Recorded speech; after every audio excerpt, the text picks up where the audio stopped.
Oke, halo, ketemu lagi dengan saya Fikri Fauzi Makmur di Ilmu Padi Official.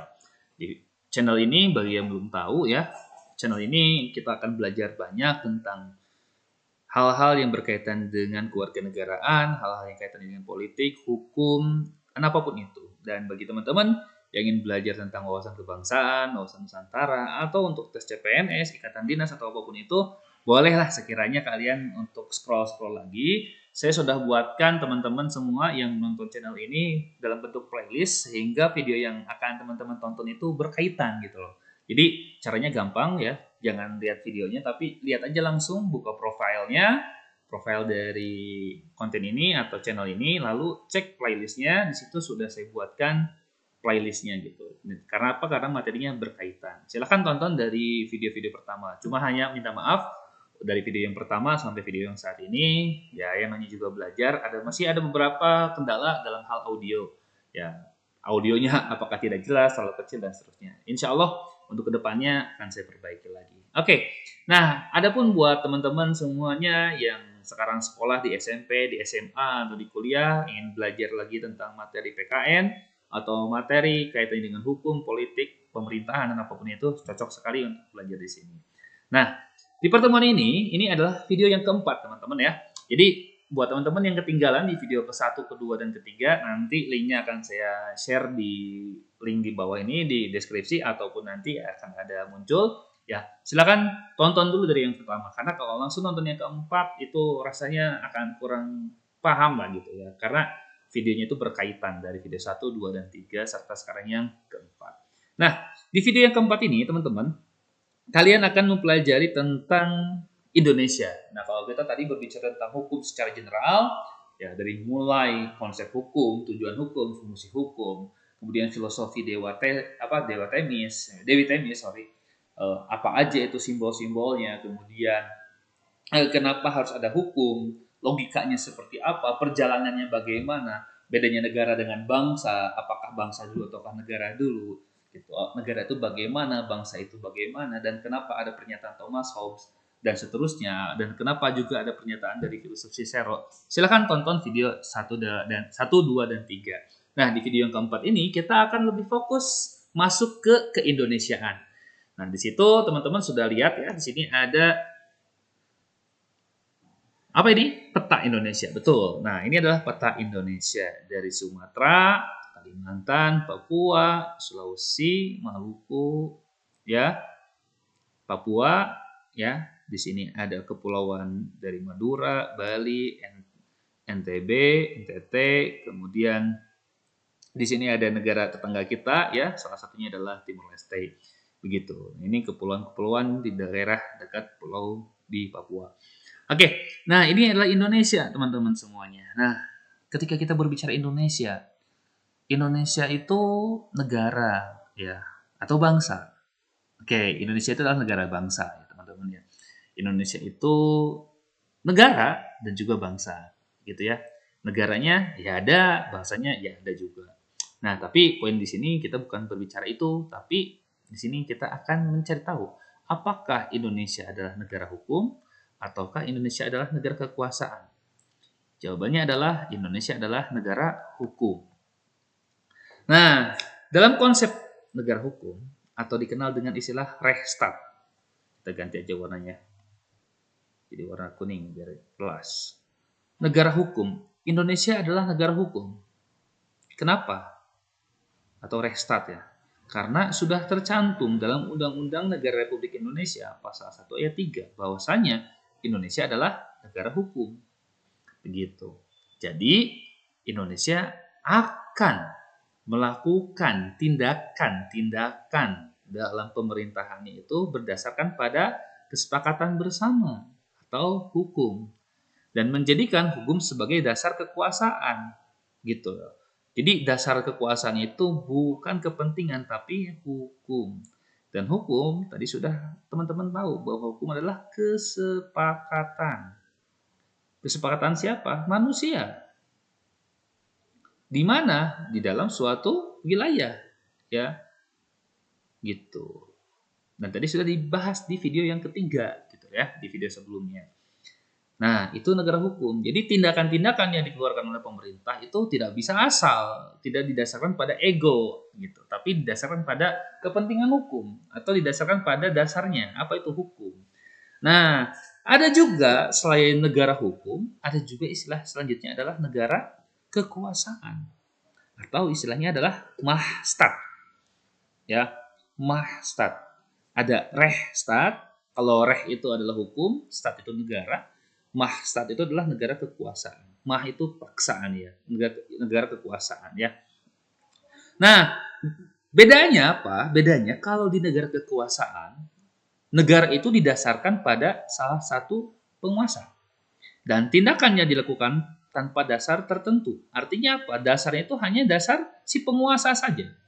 Ya, karena apa? Karena yang berkuasa. Karena apa? Karena negaranya negara kekuasaan, bukan negara hukum. Beda ya, sekali lagi. Karena negara hukum itu kesepakatan. Siapa yang bersepakat? Seluruh umat manusianya dong, atau bangsanya. Kalau kalau Mahstat itu aturannya itu dibuat oleh siapa? Oleh si penguasa ini. Dia yang berkuasa, bebas di mana saya gitu. Itu bedanya negara kekuasaan. Nah, Indonesia negara hukum atau negara kekuasaan? Ayo, kira-kira.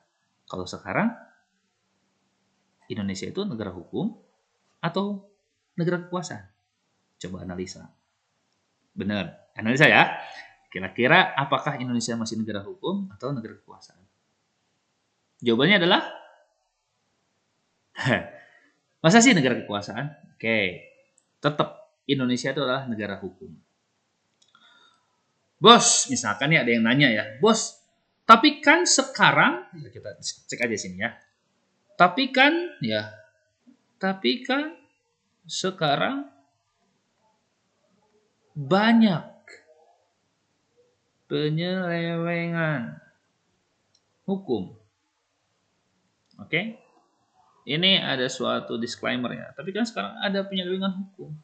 Yo, berarti kalau kayak gitu Indonesia itu bukan stat dong, melainkan adalah mahstat. Sorry. Ayo. Kenapa? Untuk ada penyelewengan hukum. Nah, jawabannya adalah bukan. Ya, tetap Indonesia itu adalah restat. Lah, kalau ada penyelewengan, jawabannya adalah penyelewengan itu dilakukan oleh siapa? Oleh hukumnya atau oleh manusianya? Dan pertanyaan saya, apakah hukum bisa jalan? Apakah hukum bisa hidup? Apakah hukum bisa makan? Ataukah hukum punya ego? Oke. Jawabannya adalah big no. Hukum itu tidak punya ego, hukum itu tidak bisa jalan, tidak bisa hidup, tidak bisa makan. Hukum itu tidak bisa melakukan itu semua. Kenapa? Karena hukum adalah benda mati. Nah, hukum adalah benda mati. Lalu, siapa yang menjalankan hukum? Yang menjalankan hukum adalah siapa? Manusia. Oleh karena itu, dalam hukum pasti terjadi perbedaan penafsiran. Nah, disinilah cikal bakal terjadinya penyelewengan gitu. Penafsirannya yang berbeda, sehingga buat kalian nih yang mau kuliah ke fakultas hukum atau yang mau kuliah di jurusan hukum atau yang berkaitan dengan hukum, kalian pun harus jago bahasa. Harus jago penulisan. Karena beda titik dan koma saja itu berpengaruh. Begitu. Ya, beda istilah aja yang digunakan itu berpengaruh. Di dalam apa? Penafsiran hukum. Jadi, ketika ada penyelewengan hukum, bukan berarti suatu negara langsung dikatakan sebagai mahstat. Bukan. Tapi apa? Itu adalah dinamika dalam terjadinya perbedaan penafsiran. Tugas kita adalah harus bijaksana. Dalam hal apa? Perbedaan penafsiran ini. Kenapa? Karena perbedaan penafsiran itu pasti akan selalu ada. Kenapa? Karena dalam segala sesuatu ciptaan manusia pasti ada yang namanya human error. Tapi kan ini hukum, betul. Itu adalah hukum. Tapi yang namanya manusia, balik lagi, prinsip dasar manusia itu adalah apa? Kata Rasul ya, bagi yang percaya ya, dengan Nabi Muhammad, yang bukan beragama Islam, tidak apa-apa ya. Dalam agama Islam sendiri, Rasul mengatakan bahwa manusia itu adalah mahalul khoto wanisyan. Tempatnya khoto, tempatnya salah, wanisyan, dan tempatnya lupa. Gitu. Jadi ketika ada perbedaan penafsiran, ketika ada kekeliruan dalam hukum, maka yang bisa kita lakukan adalah apa? Judicial review. Kemana? Ke Mahkamah Konstitusi. Ketika kita menemukan ada suatu hal yang tidak sesuai, tadi apa istilahnya ya, bisa lupa ya. Ada yang namanya judicial review ya. Untuk mengkaji lagi aturan-aturan di bawah Undang-Undang Dasar, apakah masih sesuai dengan Undang-Undang Dasar ya. Karena apa? Karena bisa jadi dalam undang-undang atau Kepres atau PP atau apapun itu ya, yang tidak sesuai dengan Undang-Undang Dasar, sehingga diperlukan judicial review ini. Oke. Jadi kalau misalkan terjadi perbedaan penafsiran atau bahkan ada kesalahan, jangan langsung menyimpulkan bahwa Indonesia adalah mahstat. Jangan langsung menyimpulkan bahwa ini adalah kepentingan kelompok tertentu. Jangan langsung seperti itu. Jangan menjadi seorang hakim. Jangan jadi Tuhan. Nah, sini. Jangan jadi Tuhan, guys. Ya.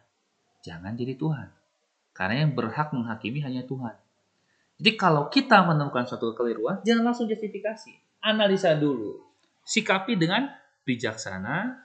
Ketika memang kita menemukan kekeliruan, kenapa kita tidak menempuh dengan prosedural yang sudah ditentukan? Begitu. Yuk, jadi warga negara yang cerdas. Yuk, jadi warga negara yang baik. Gitu. Karena baik saja nggak cukup. Kenapa? Karena kita bisa dibodohin. Tapi jadi juga warga negara yang baik dan cerdas. Cerdas doang, itu bahaya juga. Kenapa? Karena kita akan bisa membodohin orang lain. Itu bahaya. Maka harus diperlukan karakter. Karakter apa? Karakter baik. Begitu guys, kira-kira ya. Jadi sekali lagi, Indonesia adalah apa? Negara hukum atau istilahnya adalah Rechtsstaat. Buktinya apa? Tercantum dalam Undang-Undang Dasar Negara Republik Indonesia tahun 1945 pasal 1 ayat 3 yang menyatakan bahwa Indonesia adalah negara hukum. Itu pasal yang tidak bisa diganggu-gugat gitu ya. Kalau misalkan mau diganggu-gugat, sebetulnya bisa melalui apa? Amandemen. Oleh siapa? Ayo.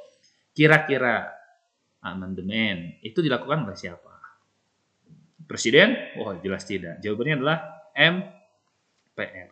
Nah, silakan untuk ini ada di video kewenangan lembaga-lembaga negara. Silakan cek aja di playlistnya. Sudah saya buatkan videonya ya. Supaya kalian tahu dalam suatu negara itu pasti ada suprastruktur dan ada infrastruktur politik atau penyelenggara pemerintahan, penyelenggara kenegaraan gitu. Itu masalahnya hukum tata negara ya. Nah, begitu teman-teman semuanya ya. Jadi sekarang sudah paham kan bahwa Indonesia adalah apa? Rechtsstaat, bukan mahstat. Ketika ada penyelewengan terhadap hukum, tidak langsung kita simpulkan bahwa Indonesia adalah mahstat. Ya, tapi kan, ya silakan, boleh seseorang punya argumentasi. Wong toh berargumentasi itu dilindungi oleh undang-undang, ya. Setiap orang berhak untuk menyampaikan pendapatnya, itu hak asasi manusia. Tapi balik lagi, hak asasi manusia itu dibatasi oleh apa? Hak asasi manusia yang lainnya. Maka diperlukan prosedural hukum supaya apa? Dalam menegakkan hak asasi manusia juga harus mempertimbangkan hak asasi manusia yang lainnya. Dan dengan hukum ini, maka setiap hak asasi manusia setiap orang akan dilindungi. Nah, itulah fungsi dari adanya hukum. Nah, apa fungsi dari adanya hukum? Mari kita cek dulu ya di yang pertama.